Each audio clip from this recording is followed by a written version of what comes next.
इसे भी नहीं पता होगा कि अपनी भूल की इतनी बड़ी कीमत चुकानी पड़ेगी। तभी अचानक दूर से मोटरसाइकिल की आवाज सुनाई दी। धड़। गांव के बाहर एक मोटरसाइकिल आकर रुकी। बाइक पर दो लड़के बैठे हुए थे।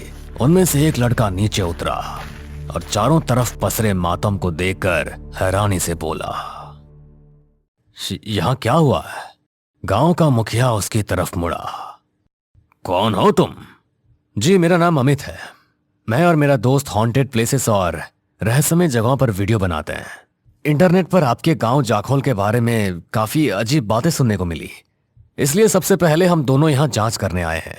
अगर मामला इंटरेस्टिंग लगा तो बाद में अपनी पूरी टीम लेकर आएंगे। मुखिया की आंखें अचानक गंभीर हो गई।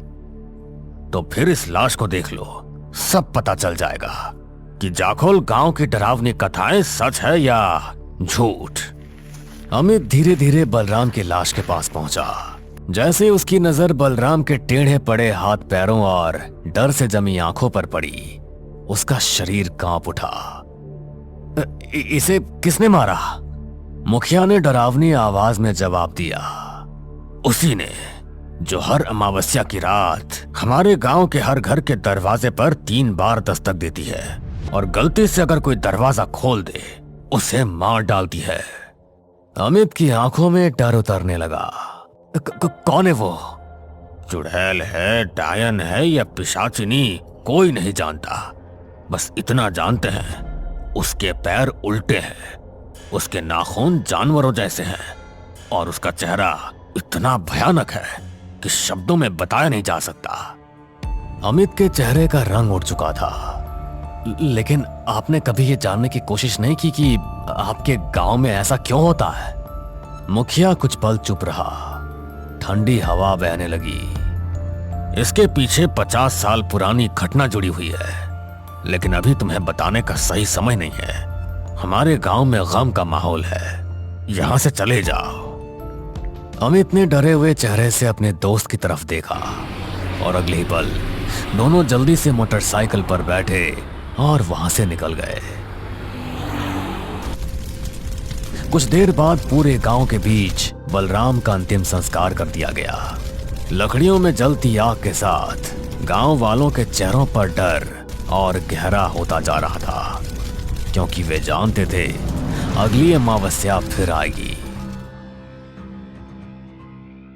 दूसरी तरफ दिल्ली शहर की चमचमाती रोशनी के बीच पूजा नाम की एक लड़की अपने फ्लैट में बैठी मोबाइल पर वीडियो देखने में व्यस्त थी। मोबाइल की स्क्रीन पर वही यूट्यूबर अमित जाखोल गांव की कहानी बता रहा था। तभी दरवाजा खुला और अंदर आया अतुल। अतुल पूजा का क्लासमेट था, हंसमुख, बेफिक्र और हर चीज का मजाक उड़ाने वाला।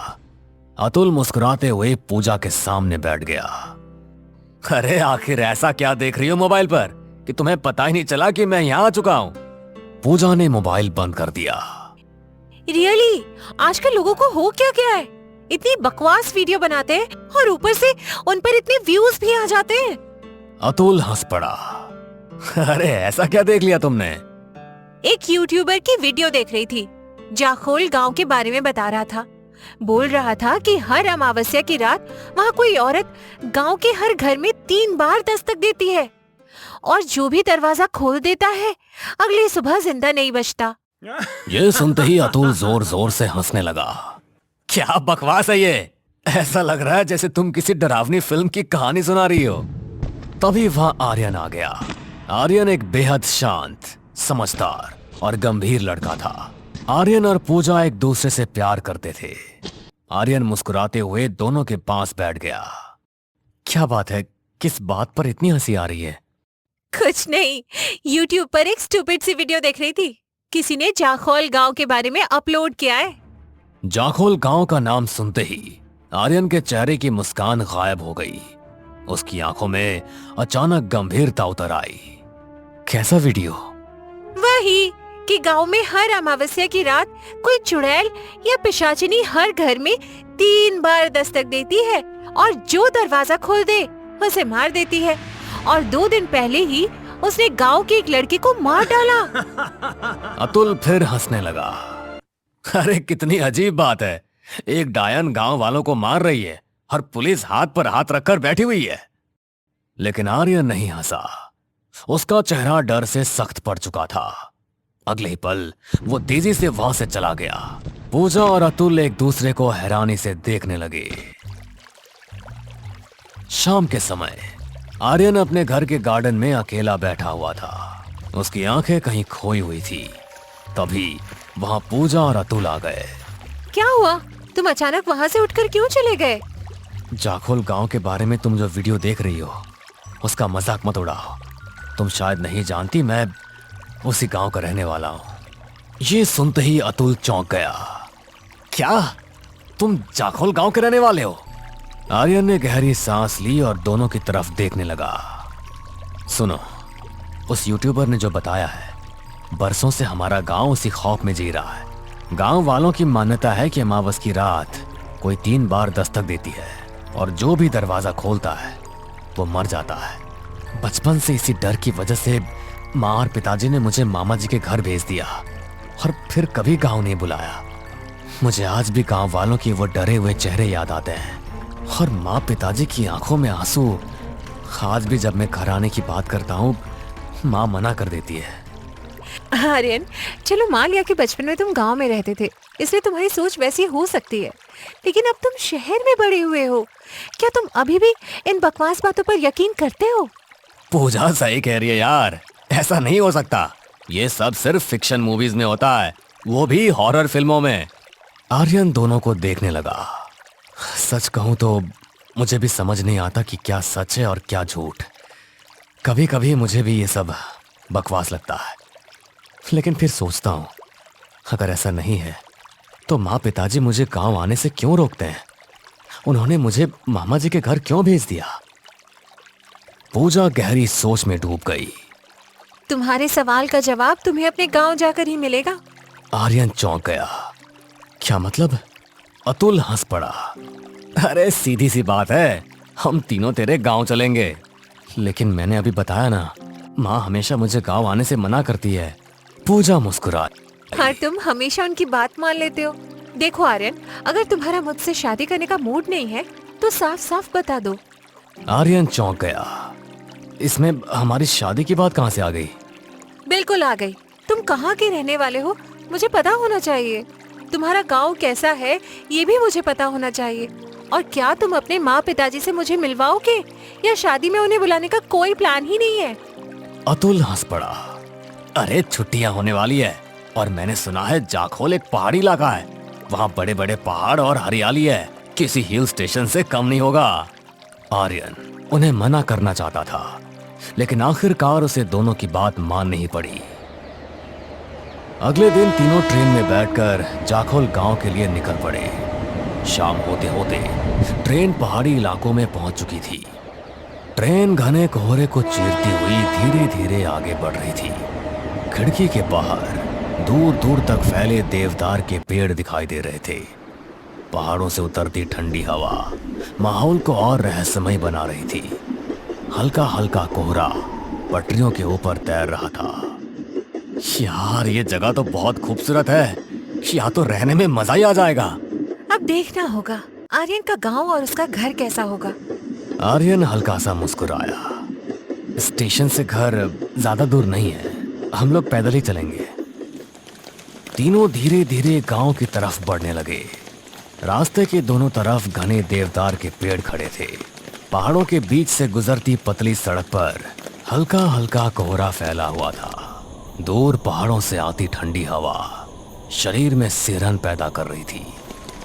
पूजा और अतुल आसपास की खूबसूरती को देखकर खुश हो रहे थे। कुछ देर बाद तीनों आर्यन के घर पहुंच गए। आर्यन ने धीरे से दरवाजे की कुंडी खटखटाई। दरवाजा खुला। सामने आर्यन की माँ खड़ी थी, लेकिन बेटे को देखकर उनकी आंखों में खुशी नहीं, एक अजीब सी दहशत थी। आर्यन! तभी चारपाई पर बैठे उसके पिता की नजर भी आर्यन पर पड़ी। तुम्हें यहां नहीं आना चाहिए था। ये सुनते ही आर्यन उदास हो गया। मुझे लगा था बरसों बाद घर लौटूंगा तो आप दोनों मुझे देखकर खुश होंगे, लेकिन यहाँ तो आप दोनों के चेहरे उतर गए। माँ, ये पूजा है और ये मेरा दोस्त अतुल। पूजा ने महसूस किया कि आर्यन के माँ पिताजी बहुत ही डरे हुए थे, लेकिन उसने उस समय कुछ भी नहीं कहा। तुम लोग सफर से थक गए होंगे, हाथ मुंह धो लो, मैं खाना लगाती हूँ। कुछ देर बाद सब लोग साथ बैठकर खाना खाने लगे। पहाड़ी खाने की खुशबू पूरे घर में फैली हुई थी। पहाड़ी गांव के खाने की बहुत तारीफ सुनी थी, लेकिन आज पता चला खाना सच में बहुत स्वादिष्ट होता है। तभी आर्यन हल्के से पूजा की तरफ देखकर मुस्कुराया। पूजा, आहिस्ता बोलो, मत भूलो कि तुम इस घर की होने वाली बहू हो। कहीं ऐसा ना हो कि माँ शादी से इनकार कर दे। पूजा हल्का सा मुस्कुरा दी। रात गहराने लगी थी। बाहर पहाड़ों पर फिर कोहरा उतरने लगा था। तभी आर्यन अपनी माँ के पास आया। माँ, मैं दोस्तों को थोड़ा गांव घुमा कर लाता हूँ। ये सुनते ही उसकी माँ डर गई। पागल हो गए हो क्या? कहीं जाने की जरूरत नहीं है, सुबह का इंतजार करो। रात में बाहर मत निकलो और कल रात बाहर निकलने की सोचो भी मत। पर क्यों? क्योंकि कल अमावस्या की रात है। माहौल अचानक भारी हो गया।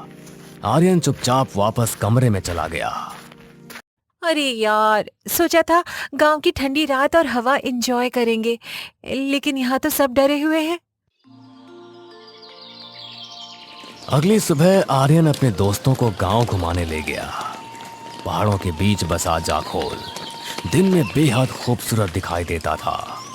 घने देवदार के पेड़, हल्का हल्का कोहरा और पहाड़ों से उतरती ठंडी हवाएं पूरे माहौल को जादुई बना रही थी। लेकिन इस खूबसूरती के पीछे एक अजीब सा डर छुपा हुआ था। गांव वाले तीनों को अजीब नजरों से देख रहे थे। उनकी आंखों में साफ डर दिखाई दे रहा था। शाम होते ही आर्यन की माँ जल्दी जल्दी घर की कुंडी बंद करने लगी। माँ, आपने दरवाजा इतनी जल्दी क्यों बंद कर दिया? चुपचाप रहो, कोई सवाल मत करो। बलराम ने भी अपनी माँ की बात नहीं मानी थी और मारा गया। मेरी बात ध्यान से सुनो। कल सुबह अपने दोस्तों को लेकर शहर वापस चले जाना और फिर कभी यहाँ मत आना। इतना कहकर वो वहां से चली गई। अतुल आर्यन की तरफ देखने लगा, लेकिन उसने कुछ भी नहीं कहा। रात गहरा चुकी थी। बाहर कोहरा और सन्नाटा पहले से ज्यादा डरावना हो चुका था। घर के अंदर तीनों बैठे बातें कर रहे थे। तभी ठक ठक ठक अचानक दरवाजे पर दस्तक हुई। पूजा चौंक गई। इतनी रात में कौन हो सकता है? फिर दोबारा ठक ठक ठक। इस बार आवाज पहले से भारी था। फिर तीसरी बार ठक ठक ठक। अचानक अतुल के चेहरे का भाव बदल गया। आज दरवाजा खोलकर तुम्हारे गांव वालों का डर खत्म ही कर देते हैं। और वो तेजी से दरवाजे की तरफ बढ़ने लगा। आर्यन की मां कांप उठी। बेटा, दरवाजा मत खोलना।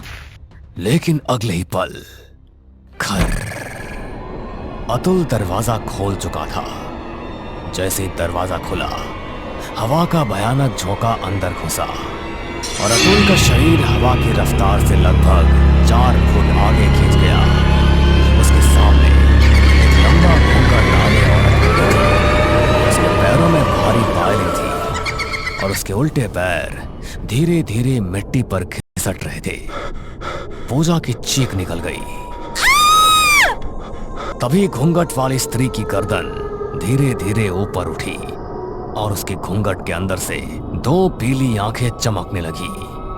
अगले ही पल अतुल का शरीर हवा में ऊपर उठने लगा। अतुल! आर्यन उसे पकड़ने दौड़ा, लेकिन तभी अचानक घर की लालटेन बुझ गई। पूरा घर अंधेरे में डूब गया और उसी अंधेरे में अतुल की दर्दनाक चीख गूंजी। बचाओ! क्या अतुल जिंदा बच पाएगा? आखिर कौन थी वो घूंघट वाली स्त्री? क्यों वो हर अमावस्या की रात 3 बार दस्तक देती थी? और जाखोल गांव के 50 साल पुराने रहस्य का उससे क्या संबंध था? इन सभी सवालों के जवाब जानने के लिए हमारे साथ जुड़े रहिए इस कहानी के अगले भाग में भी।